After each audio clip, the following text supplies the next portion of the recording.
Masih di penerbangan, Bu. Tiba di tempat acara.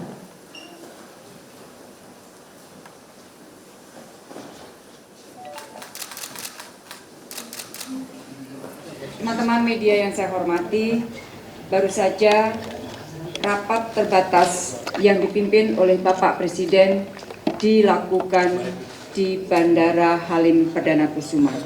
Dan dari rapat terbatas yang dipimpin langsung oleh Bapak Presiden, ingin kami sampaikan beberapa hal. Pertama, alhamdulillah, total 243 orang, termasuk diantaranya 5 orang tim AJU yang kita pulangkan dari Wuhan, telah tiba dengan selamat di Natuna. Mereka akan melalui masa observasi selama 14 hari. Masa observasi ini juga akan dilakukan oleh 42 tim penjemput WNI dari Wuhan, sehingga total orang yang akan menjalankan observasi adalah 285.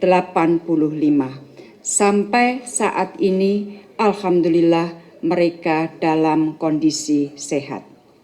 Yang kedua, Menteri Kesehatan bersama dengan tim akan membuka kantor di Natuna, dan juru bicara dari Menteri Kesehatan dari waktu ke waktu akan menyampaikan update perkembangan.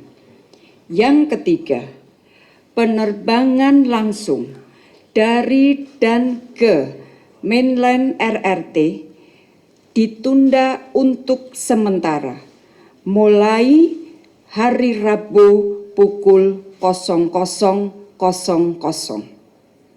Yang keempat, semua pendatang yang tiba dari mainland China dan sudah berada di sana selama 14 hari untuk sementara tidak diizinkan untuk masuk dan melakukan transit di Indonesia.